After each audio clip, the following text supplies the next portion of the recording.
আজকে শুরু করছি নেটওয়ার্কিং। আজকের টপিক হচ্ছে টোপোলজি। এর আগের দিন আমরা ম্যান, ল্যান এবং ওয়ান নিয়ে আলোচনা করেছিলাম। আজকের বিষয় টোপোলজি। প্রথমে আসছি, টোপোলজি কি? টোপোলজি হচ্ছে লোকাল এরিয়া নেটওয়ার্ক বা ল্যানগুলি নিজেদের মধ্যে যুক্ত হয়ে একটা জ্যামিতিক আকার তৈরি করে। সেই আকারটাকে বলা হয় টোপোলজি। লোকাল এরিয়া নেটওয়ার্ক বা ল্যানের মধ্যে যে সমস্ত কম্পিউটারগুলো থাকে, যেমন সার্ভার থাকে, ক্লায়েন্ট কম্পিউটার থাকে, নোড থাকে, যেরকম প্রিন্টার, স্ক্যানার, এগুলোকে নোড বলা হয়। আর মেইন যে কম্পিউটার থাকে তাকে সার্ভার বলা হয়। সার্ভারের আন্ডারে যে কম্পিউটারগুলো যুক্ত থাকে সেগুলোকে ক্লায়েন্ট বলা হয়। তাহলে এই যে কম্পিউটারগুলো বা নোডগুলো নিজেদের মধ্যে একটা জ্যামিতিক বিন্যাস তৈরি করে, তাকেই বলা হচ্ছে নেটওয়ার্ক টোপোলজি। সাধারণত 6 রকমের টোপোলজি দেখতে পাওয়া যায়। ইন জেনারেল আমরা 6 রকম টোপোলজি দেখতে পাই। 1 নম্বর হচ্ছে বাস টোপোলজি, 2 নম্বর রিং টোপোলজি, 3 নম্বর স্টার টোপোলজি, 4 নম্বর মেশ টোপোলজি, 5 নম্বর হাইব্রিড টোপোলজি, 6 নম্বর ট্রি টোপোলজি। তাহলে এই ধরনের বা এই 6 রকম টোপোলজি আমরা সাধারণত দেখতে পাই। এবার এই টোপোলজিগুলো আমরা বিন্যাসভাবে আলোচনা করব, তার সুবিধা এবং অসুবিধাগুলো পড়ব। এগুলো পরীক্ষায় সাধারণত টিকা হিসাবে আসে। প্রথমে রয়েছে দেখো বাস টোপোলজি। বাস টোপোলজি বলতে একটা লম্বা লাইন আমরা সাধারণত বুঝতে পারি। বাস একটা সোজা রাস্তা দিয়ে যাচ্ছে, সেটাকে বলা হচ্ছে বাস টোপোলজি। বাস টোপোলজির জ্যামিতিক বিন্যাসটা কি ধরনের, এখানে তোমরা ছবিটা দেখতে পাবে। দেখো বাঁ দিকে যে ছবিটা রয়েছে, এর মাঝখান দিয়ে দেখো একটা মোটা তার চলে গেছে। যাই হোক, এত মোটা তার থাকে না, শুধু এটাকে টোপোলজি মানে মাঝখানে তারটা বোঝানোর জন্য এখানে বাস টোপোলজি লেখার জন্য এখানটাকে মোটা করে দেওয়া হয়েছে। যাই হোক, মাঝখানে এখানে একটা ওয়্যার থাকে আর তার দুপাশে কম্পিউটার থাকে। দুপাশেও হতে পারে এবং নোডও থাকতে পারে, যেমন প্রিন্টার, স্ক্যানার এগুলোও থাকতে পারে, সার্ভারও থাকতে পারে, মানে দুদিকেই কম্পিউটার থাকে। মাঝখান দিয়ে একটা সরু তার চলে যায়, যেটাকে বলা হয় ব্যাকবোন বা মেরুদণ্ড। তাহলে বলছে এখানে বাস টোপোলজিতে একটি লম্বা তারের সঙ্গে সমস্ত কম্পিউটারগুলো যুক্ত থাকে। কম্পিউটারগুলো কিন্তু উভয় দিকে থাকে, একদিকে থাকে না, সাধারণত এটা উভয় দিকেই থাকে, এদিকে এদিকে এদিকে এদিকে করেই থাকে। এই তার ল্যানের ব্যাকবোন নামে পরিচিত। মাঝখান দিয়ে যে মেইন তারটা থাকে সেটাকে ব্যাকবোন কেবল বলা হয়। এই ব্যাকবোন তারের মধ্যে দিয়ে সংকেত পাঠিয়ে কম্পিউটারগুলি নিজেদের মধ্যে তথ্যের আদান প্রদান করে। এই যে ব্যাকবোনের যে ওয়্যারটা রয়েছে, এখান দিয়ে যখন কোনো ডেটা ট্রান্সমিট করা হয় তখন উভয় দিকেই কিন্তু কম্পিউটার সংযুক্ত থাকে। অতএব একটা মাঝখানের তার দিয়ে যদি কোনো ডেটা ট্রান্সমিট করা হয়, তাহলে উভয় দিকের কম্পিউটারগুলো কিন্তু সেই ডেটা নিতে পারবে, সেই ডেটাগুলো অ্যাক্সেস করতে পারবে। এটা হচ্ছে এক ধরনের টোপোলজি। এই টোপোলজিটার নাম হচ্ছে বাস টোপোলজি। সাধারণত এই ব্যাকবোন কেবলের দৈর্ঘ্য 180 মিটার থেকে 200 মিটার পর্যন্ত হতে পারে। এটা কিন্তু ধারণা, মানে এর থেকে কমও হয় আবার বেশিও হতে পারে। তারপরে পড়বো আমরা বাস টোপোলজির সুবিধা। এই সুবিধা এবং অসুবিধাগুলো ভালো করে পড়তে হবে, এগুলো পরীক্ষায় আসে। বাস টোপোলজির সুবিধা কি? বাস টোপোলজিতে ব্যবহৃত যে ব্যাকবোন ওয়্যারটা থাকে, যে কেবলটা থাকে, সেটার দৈর্ঘ্য কম হয়, তাই এই ধরনের নেটওয়ার্ক তৈরি করতে গেলে তার খরচা কম হয়। 2 নম্বর, বাস টোপোলজিতে যুক্ত কোনো একটি কম্পিউটার যদি খারাপ হয় তাহলে পুরো সিস্টেমটা ভেঙে পড়ে না, শুধুমাত্র যে কম্পিউটারটা খারাপ হয় সেই কম্পিউটারটাই কিন্তু ওই ডেটা অ্যাক্সেস করতে পারে না। 3 নম্বর, বাস টোপোলজিতে খুব দ্রুত কোনো কম্পিউটার যুক্ত করা যায়। বড় যে ব্যাকবোন কেবলটা থাকে, সেই ব্যাকবোন কেবলের যে জায়গাগুলো ডেটা অ্যাক্সেস করার জায়গা করা থাকে, সেখানে যদি কোনো একটা পিন যুক্ত করে দেওয়া যায় তাহলেই নতুন একটা ক্লায়েন্ট কম্পিউটার যুক্ত করা যায়। মানে ব্যাকবোন যে কেবলটা থাকে সেখানে নতুন একটা পিন সংযুক্ত করলে আর একটা কম্পিউটার ওর সঙ্গে অ্যাটাচ করা যায়। 4 নাম্বার, বাস টোপোলজির গঠন অনেকটা সরল। যেহেতু একটা লম্বা কেবলের মধ্যে দিয়ে সমস্ত কম্পিউটারগুলো যুক্ত করা থাকে, তাই এর গঠন অনেকটা সরল। এগুলো সুবিধা করলাম, এরপরে আমরা আসবো বাস টোপোলজির অসুবিধা। বাস টোপোলজিতে ত্রুটি নির্ধারণ এবং সংশোধন করা একটু কঠিন হয়ে পড়ে, কারণ প্রতিটি কম্পিউটারগুলোকে পৃথকভাবে পরীক্ষা করতে হয়। যদি একটা সময় দেখা যায় যে কোনো কম্পিউটারই ডেটা অ্যাক্সেস করতে পারছে না, তাহলে সমস্ত কম্পিউটারগুলোকে ইন্ডিভিজুয়ালি দেখতে হবে যে কোনো কম্পিউটার থেকে সমস্যা হচ্ছে, না ব্যাকবোন কেবলের সমস্যা হচ্ছে, না মেইন যে সার্ভার থেকে লাইন যাচ্ছে বা হাবের মাধ্যমে লাইন যাচ্ছে সেগুলো সমস্যা হচ্ছে। তাই ত্রুটি নির্ধারণ করা একটু কষ্টকর হয়ে পড়ে। 2 নম্বর সমস্যা, বাস টোপোলজিতে ব্যাকবোন কেবলটা যদি খারাপ হয় তাহলে পুরো সিস্টেমটাই ভেঙে পড়ে। এই ক্ষেত্রে ব্যাকবোন চেঞ্জ করলে আবার সমস্ত কম্পিউটারগুলো ডেটা অ্যাক্সেস করতে পারে। 3 নম্বর সমস্যা, বাস টোপোলজিতে কোনো একটি নির্দিষ্ট সময়ে একটি কম্পিউটার শুধুমাত্র তথ্য প্রেরণ করতে পারে, তখন অন্য কম্পিউটারগুলো অপেক্ষা করতে থাকে। যেমন একটা বাস টোপোলজিতে যদি 10টা কম্পিউটার সংযুক্ত করা থাকে, তাহলে যে কোনো একটা কম্পিউটার থেকে কিন্তু ডেটা ট্রান্সমিট করা যাবে। কোনো একটা কম্পিউটার থেকে আমি অ্যাট এ টাইম একবার ডেটা ট্রান্সফার করতে পারবো, তখন বাকি 9টা কম্পিউটার কিন্তু ওয়েটিংয়ে থাকবে।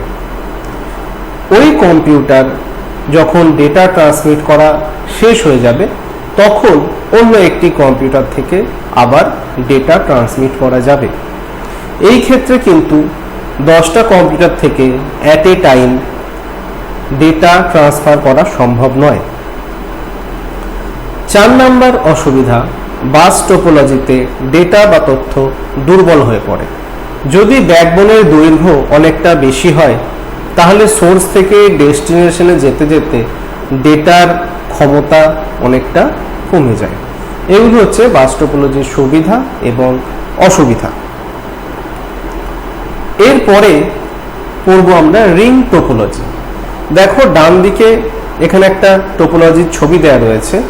যেহেতু এই টোপোলজিটা একটু বৃত্তাকার দেখতে, তাই এর নামকরণ করা হয়েছে রিং টোপোলজি। এই টোপোলজির ক্ষেত্রে এখানে 4টি কম্পিউটার দেয়া আছে, এই ক্ষেত্রে আমরা একাধিক কম্পিউটার যুক্ত করতে পারি। তাহলে এর সংজ্ঞা বলেছে, রিং টোপোলজিতে কম্পিউটারগুলো রিংয়ের আকারে যুক্ত থাকে। এই টোপোলজিতে তথ্য প্রেরণ সাধারণত একমুখী হয়। একমুখী বলতে এটা ক্লকওয়াইজ, মানে ডান দিক থেকে ঘুরতে ঘুরতে যাবে। অ্যান্টি ক্লকওয়াইজও হয় অনেক সময়, কিন্তু এই ক্ষেত্রে জেনারেলি ক্লকওয়াইজ টোপোলজিতে, মানে এই টোপোলজিতে সাধারণত ডেটা ট্রান্সমিটটা ক্লকওয়াইজ হয়ে থাকে। এই সিস্টেমে টোকেন পাসিংয়ের মাধ্যমে এক কম্পিউটার থেকে অন্য কম্পিউটারে যায়। এই টোকেন পাসিংটা আমরা এর পরে আলোচনা করব। প্রথমে রয়েছে রিং টোপোলজির সুবিধা। সুবিধাগুলো কি কি সেটা পড়তে হবে। রিং টোপোলজিতে তুলনামূলকভাবে কেবল বা তার একটু কম লাগে। যেহেতু একটা লম্বা কেবল থাকে না, শুধু সমস্ত কম্পিউটারের সাথে একটা একটা করে যুক্ত করা থাকে। যেমন 1 নাম্বার কম্পিউটারের সাথে 2 নাম্বার কম্পিউটার, 2 নাম্বারের সাথে 3 নাম্বার কম্পিউটার, 3 নাম্বারের সাথে 4 নাম্বার কম্পিউটার এবং 4 নাম্বারের সাথে আবার দেখো এখানে 1 নাম্বার কম্পিউটারের সংযুক্তিকরণ রয়েছে। তাহলে এইভাবে যেহেতু কেবল ওয়াইজ করা হয়েছে, তাই তারটা কম লাগে। 2 নম্বর সুবিধা, রিং টোপোলজিতে ত্রুটি নির্ধারণ করা তুলনামূলক সহজ হয়। যদি কোনো একটা কম্পিউটার থেকে ডেটা ট্রান্সমিট বন্ধ হয়ে যায়, তাহলে বোঝা যায় যে এই কম্পিউটার থেকে ডেটা ট্রান্সমিট হচ্ছে না। তখন সেই কম্পিউটার অথবা যদি কেবলটা চেঞ্জ করতে হয় তাহলে চেঞ্জ করে দেওয়া যায়। 3 নম্বর সুবিধা, রিং টোপোলজিতে সাধারণত অপটিক্যাল ফাইবার ব্যবহার করা হয়। এর ফলে তথ্য পরিবহন ক্ষমতা বেড়ে যায়। 4 নম্বর সুবিধা, রিং টোপোলজিতে প্রতিটি কম্পিউটার রিপিটারের কাজ করে।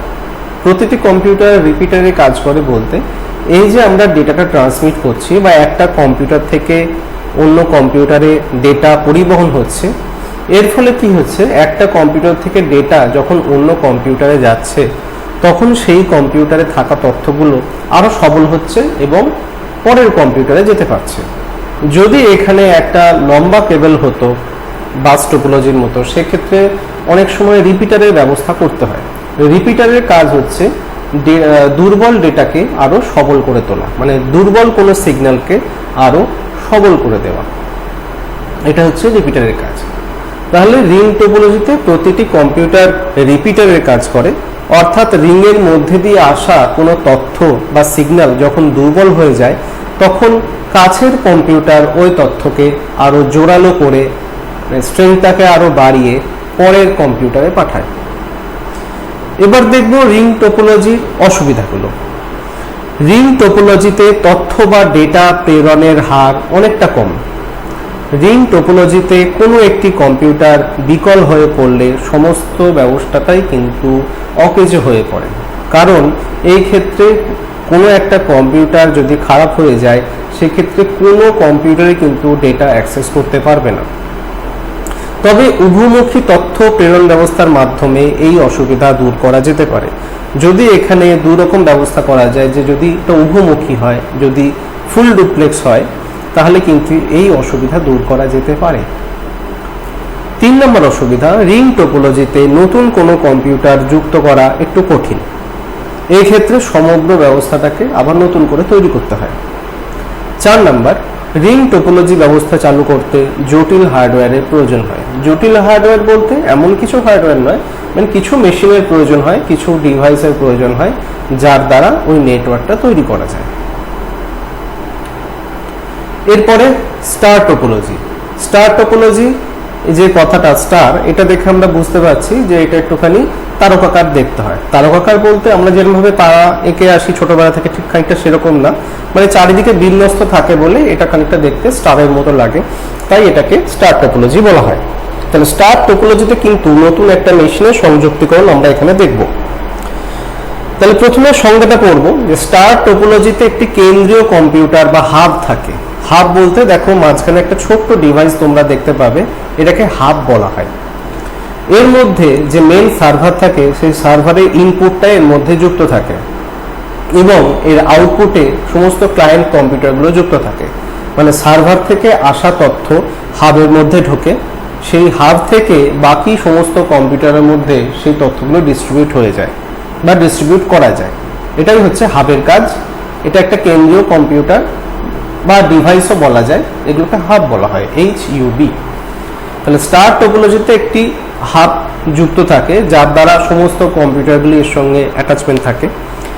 এই টোপোলজিতে তথ্য প্রেরণ, অ্যাক্সেস বা কন্ট্রোল এবং নিয়ন্ত্রণের সমস্ত দায়িত্ব হাবের উপরই থাকে। মানে সার্ভার থেকে কত নম্বর কম্পিউটারে কোন ডেটাটা ট্রান্সমিট করতে হবে সেটা হাবের দ্বারা নির্ধারণ করা যায়। দেখা গেল হয়তো আমি সার্ভার থেকে কোনো একটা ডেটা 5 নাম্বার কম্পিউটারে পাঠাবো, বাকিগুলোতে পাঠাবো না, তবে সেটা করা যায়। পয়েন্ট টু পয়েন্ট পদ্ধতিতে এই কাজটা করা যায়। এবার আমরা করব স্টার টোপোলজির সুবিধা। এই টোপোলজিতে ব্যবহৃত বা যুক্ত কোনো নোড বা কম্পিউটারে ত্রুটি দেখা দিলে সহজেই সেই নেটওয়ার্ক থেকে আলাদা করে দেওয়া যায়।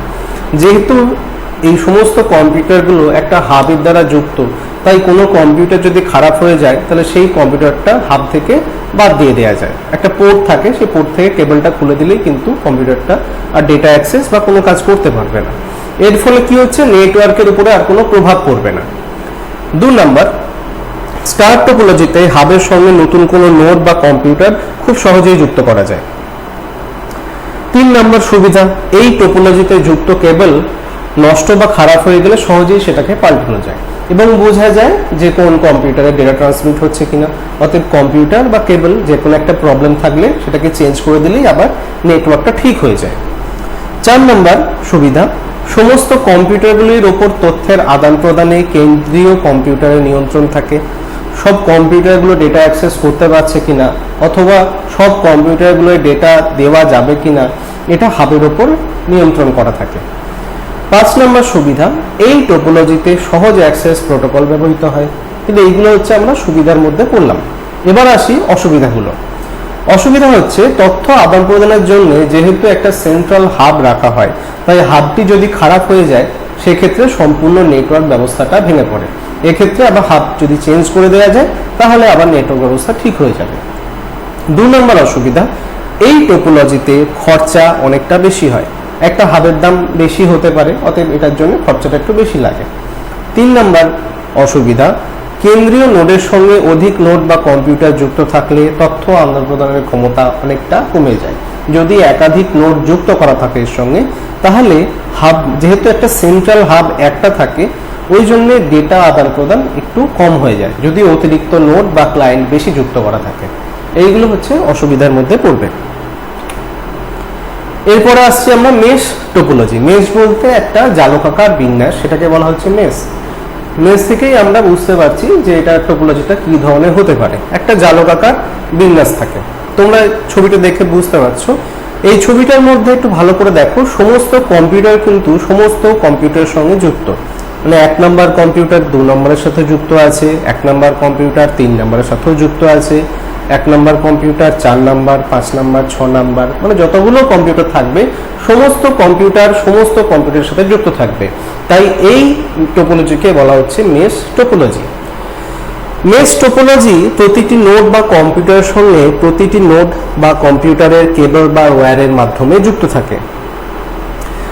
সামরিক ক্ষেত্রে এই ধরনের টোপোলজি বেশি ব্যবহৃত হয়। ফ্লাডিং বা রাউটিং পদ্ধতিতে এই টোপোলজিতে ডেটা ট্রান্সমিট করা হয়। এবার এখানে আমরা সুবিধা এবং অসুবিধাগুলো পড়ব। 1 নম্বর সুবিধা রয়েছে, এই সিস্টেমে যে কোনো কম্পিউটার একই সাথে তথ্য আদান প্রদান করতে পারে। এই কম্পিউটার সিস্টেমে কম্পিউটার একই সাথে তথ্য আদান প্রদান করতে পারে, একাধিক কম্পিউটার থেকে আমরা তথ্য আদান প্রদান করতে পারবো। 2 নম্বর সুবিধা, কোনো কম্পিউটার বা নোড যদি নষ্ট হয়ে যায় তাতে ত্রুটি দেখা দিলেও সমগ্র সিস্টেমটা কিন্তু ভেঙে পড়ে না। যেহেতু সমস্ত কম্পিউটারের সাথে যুক্ত থাকছে, তাই কোনো একটা কম্পিউটার যদি খারাপ হয়ে যায় তাহলে কিন্তু সমগ্র ব্যবস্থাটা ভেঙে পড়ে না। 3 নম্বর সুবিধা, এই পদ্ধতিতে তথ্যের আদান প্রদান খুব দ্রুততর হয়। যেহেতু এখানে একটা ফাইবার অপটিক কেবল বা কোয়াক্সিয়াল কেবল থাকে, ফাইবার অপটিক কেবলটাই বেশি থাকে, যার দ্বারা তথ্যের আদান প্রদান খুব দ্রুতভাবে সম্পন্ন হয়। 4 নম্বর সুবিধা, কোনো নতুন নোড যুক্ত করা বা ত্রুটিপূর্ণ নোড নেটওয়ার্ক থেকে বাদ দিলে সমগ্র নেটওয়ার্কের উপরে কোনো প্রভাব পড়ে না। কোনো নতুন যদি নোড বা ক্লায়েন্ট আমরা অ্যাড করতে চাই, বা যদি কোনো খারাপ কম্পিউটার বা নোড যদি আমরা ওখান থেকে বের করে নিয়ে আসতে চাই, তাহলে কিন্তু নেটওয়ার্কটা খারাপ হয় না, সে একইভাবে কাজ করে যায়। এবার পড়ব মেশ টোপোলজির অসুবিধাগুলো। এই টোপোলজি কেবল খরচা অনেক বেশি, প্রাথমিক খরচ এবং মেইনটেনেন্স খরচা অন্যান্য থেকেও কিন্তু বেশি। এটা যেহেতু এতটা জালকাকার বিন্যাস হিসাবে থাকে, তাই এর খরচ এবং মেইনটেনেন্সটা একটু বেশি হয়। এগুলো হচ্ছে মেশ টোপোলজির অসুবিধা। এরপরে করব আমরা ট্রি টোপোলজি।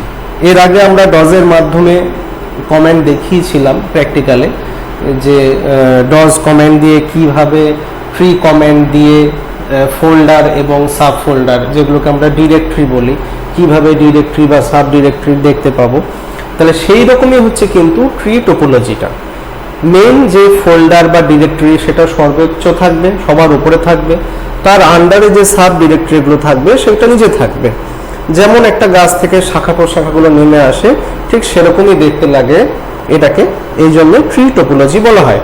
সবার তোমার ছবিটা একটু ভালো করে দেখো। প্রথমে উপরে যে কম্পিউটারটা রয়েছে সেটা হচ্ছে মেইন কম্পিউটার, এটাকে আমরা সার্ভার কম্পিউটার বলতে পারি। সার্ভারের আন্ডারে দেখো 2টো কম্পিউটার রয়েছে, বাঁ দিকে একটা কম্পিউটার, ডান দিকে একটা কম্পিউটার। এই বাঁ দিকের কম্পিউটার থেকে আবার 2টো কম্পিউটার এখান থেকে কানেকশন করা হয়েছে, ডান দিকের একটা কম্পিউটার থেকে আবার 2টো কানেকশন করা হয়েছে। ঠিক আছে, যেমন আমরা মিওসিস কোষ বিভাজনে দেখতে পাই। ঠিক আছে, প্রথম মিওসিস আর দ্বিতীয় মিওসিস কোষ বিভাজন যেমন দেখতে পাই, ঠিক সেরকম। প্রথমে হচ্ছে দেখো ট্রি টোপোলজির সুবিধা এবং অসুবিধাগুলো আমরা পড়ব। প্রথমে সংজ্ঞাটা দেখি। ট্রি টোপোলজি স্টার ও বাস টোপোলজির মিলিত রূপ। এখানে স্টার নেটওয়ার্কে বাসের সঙ্গে যুক্ত থাকে, মানে 2টো নেটওয়ার্ক একসঙ্গে যুক্তকরণ করে ট্রি টোপোলজি তৈরি করা হয়েছে। এই কারণে বাসটিকে দেখতে কাণ্ড এবং স্টার নেটওয়ার্কগুলিতে শাখা প্রশাখার মতো দেখতে খানিকটা লাগে। এবার করব ট্রি টোপোলজির সুবিধা। সুবিধা হচ্ছে, 1 নম্বর সুবিধা, এই নেটওয়ার্ক বিস্তৃত করা অনেকটা সহজ, যেহেতু একটা করে কম্পিউটারের সঙ্গে 2-3টে কম্পিউটার অ্যাটাচ করা যায়, তাই এটাকে ছড়িয়ে দেওয়াটা অনেকটা সহজ। ত্রুটি ধরা এবং সংশোধন করাও সহজ। 3 নম্বর সুবিধা, একটি সেগমেন্ট নষ্ট হলেও অন্যান্য সেগমেন্টগুলো ঠিকভাবে কাজ করতে পারে। একটা পার্ট যদি নষ্ট হয়ে যায় তাহলে আরেকটা পার্ট ঠিকভাবে কাজ করতে পারবে। 4 নম্বর সুবিধা, সেন্ট্রাল হাবের সঙ্গে সেগমেন্টগুলির পয়েন্ট টু পয়েন্ট তারের সঙ্গে যুক্ত থাকে। এই যে ক্লায়েন্টগুলো বা নোডগুলো থাকছে সেগুলো সেন্ট্রাল হাবের সঙ্গে পয়েন্ট টু পয়েন্ট ভাবে যুক্ত করা থাকে। মানে 1 নম্বর কম্পিউটার থেকে 4 নম্বর কম্পিউটারে ডেটা পাঠাবো, অথবা 1 নম্বর থেকে 6 নম্বরে পাঠাবো, 6 নম্বর থেকে কোনো ডেটা 10 নম্বরে পাঠাবো, এইভাবে ডেটাগুলোকে ভাগ ভাগ করে দেওয়া থাকে। পয়েন্ট টু পয়েন্ট পদ্ধতিতে কাজটা করা যায়। ট্রি টোপোলজির অসুবিধাগুলি দেখি। এই ক্ষেত্রে ব্যাকবোন বা কেবলটা যদি নষ্ট হয়ে যায় তাহলে সমগ্র সিস্টেমটা নষ্ট হয়ে যায়। 2 নম্বর, অত্যাধিক নোড যুক্ত হওয়ার ফলে রক্ষণাবেক্ষণ বা মেইনটেনেন্স অনেকটা কষ্টসাধ্য হয়। এগুলো হচ্ছে ট্রি টোপোলজির অসুবিধা। এরপরে আমরা পড়বো হাইব্রিড টোপোলজি। হাইব্রিড মানে সংকর। আমরা বুঝতেই পারছি একাধিক টোপোলজি যুক্ত করে যে নতুন একটা সংকর টোপোলজি তৈরি করা হয়েছে তাকেই বলা হচ্ছে হাইব্রিড টোপোলজি। এই নামের মধ্যেই কিন্তু সংজ্ঞা রয়েছে। তাহলে হাইব্রিড টোপোলজি কাকে বলে আমরা পড়বো। এই প্রকার টোপোলজি 2 বা অধিক টোপোলজির মিশ্রণ। এখানে 2 বা 3 রকম টোপোলজি আমরা এখানে ব্যবহার করতে পারি। কোনো একটা কার্যালয়ে স্টার টোপোলজি, অন্য বিভাগে হয়তো রিং টোপোলজি অথবা একটা বাস টোপোলজি যুক্ত করে একটা হাইব্রিড টোপোলজি তৈরি করা যায়।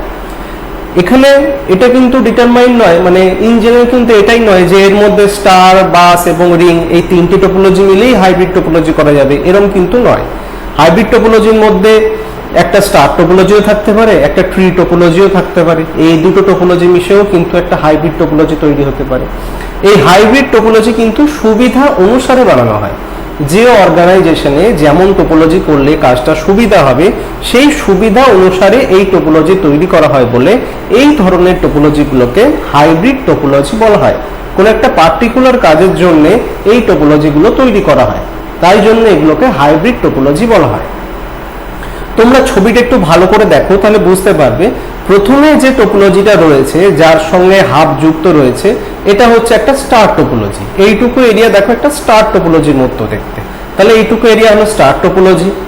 এর সঙ্গে ডান দিকে দেখো একটা গোলাকার বৃত্তের মতো একটা টোপোলজি রয়েছে, তাহলে এটা রিং টোপোলজি। আবার এই যে স্টার টোপোলজি রয়েছে এর সঙ্গে নিচে দেখো একটা সমান্তরাল ভাবে একটা টোপোলজি যুক্ত রয়েছে। দেখো সমান্তরাল ভাবে একটা স্ট্রেট লাইন, একটা স্ট্রেট কেবল চলে গেছে, তাহলে হচ্ছে এটা একটা বাস টোপোলজি। তাহলে এখানে আমরা একটা স্টার টোপোলজি দেখলাম, একটা রিং টোপোলজি দেখলাম এবং একটা বাস টোপোলজি দেখলাম। তাহলে এই 3টি টোপোলজি একসঙ্গে যুক্ত হয়ে একটা হাইব্রিড টোপোলজি তৈরি হয়েছে। এবার আমরা এখানে বৈশিষ্ট্য দেখি কি। এই হাইব্রিড টোপোলজি 2 বা তার অধিক টোপোলজির মিশ্রণ। অন্তর্ভুক্ত সমস্ত টোপোলজির সুবিধা এবং অসুবিধা এর মধ্যে কিন্তু বর্তমান থাকে। যে সমস্ত টোপোলজির যে অ্যাডভান্টেজ এবং ডিসঅ্যাডভান্টেজ গুলো থাকে সেগুলো কিন্তু এর মধ্যে বর্তমান থাকে। হাইব্রিড টোপোলজি হওয়ার কারণে কিন্তু কোনো ডিসঅ্যাডভান্টেজ বা অ্যাডভান্টেজ গুলো নষ্ট হয়ে যায় না। এবার বলবো হাইব্রিড টোপোলজির সুবিধা। এই টোপোলজি বিশ্বাসযোগ্য, কোন একটা পার্ট কাজ না করলে অপর পার্ট কাজ করবে। এই টোপোলজি খুব কার্যকর, যেহেতু এতগুলি টোপোলজি একসঙ্গে যুক্ত হয়েছে তার কাজটা নিশ্চয়ই একটু ভালো হবে। এই টোপোলজির আয়তন খুব সহজেই সম্প্রসারণ করা যায়। যেহেতু 3-4 রকমের টোপোলজি নিয়ে একটা টোপোলজি গঠিত, তাই এর সঙ্গে আরেকটা যদি অন্য টোপোলজি আমরা অ্যাটাচ করে দিই তাহলে নেটওয়ার্কটা আরো বিস্তৃত হয়ে যাবে। এই টোপোলজি খুবই নমনীয়, ফ্লেক্সিবল। এবার পড়ছি আমরা হাইব্রিড টোপোলজির অসুবিধা। এই টোপোলজির গঠন অনেকটা জটিল। অবশ্যই জটিল হবে, যেহেতু 2-3টে টোপোলজি নিয়ে এই টোপোলজিটা গঠিত হয়েছে, তাহলে এটাকে তৈরি করা যথেষ্ট জটিল। 2 নম্বর অসুবিধা, এই টোপোলজি অনেকটা ব্যয়বহুল। যেহেতু এতগুলো টোপোলজি যুক্ত করে একটা বড় টোপোলজি তৈরি করা হয়েছে, তাই এটা একটি ব্যয়বহুল টোপোলজি। তাহলে এই যে এতগুলো টোপোলজি রয়েছে তার সংজ্ঞা, বৈশিষ্ট্য, সুবিধা, অসুবিধা এগুলো একটু ভালো করে পড়তে হবে এবং এই ছবিগুলো গুরুত্বপূর্ণ। কোনো টিকা দিলে যদি তার সঙ্গে এই ছবিগুলো যদি এঁকে দেওয়া যায় তাহলে যিনি এক্সামিনার থাকে তিনি খুশি হয়, নাম্বারটা একটু ঠিকঠাক করে দেন। অতএব যদি টিকা আসে সুবিধা অসুবিধা তার সম্পর্কে লেখো, এরকম যদি আসে তাহলে ছবি অবশ্যই কিন্তু এর সঙ্গে আঁকতে হবে। ছবি আঁকলে পরে ওই যে ব্যাখ্যাটা আরও স্পষ্ট হয়ে ওঠে, অর্থাৎ ছবিটাও তোমরা ভালো করে প্র্যাকটিস করবে। তাহলে আজকে এটুকুই থাকলো, আগামী দিন আবার অন্য টপিক নিয়ে আলোচনা করব।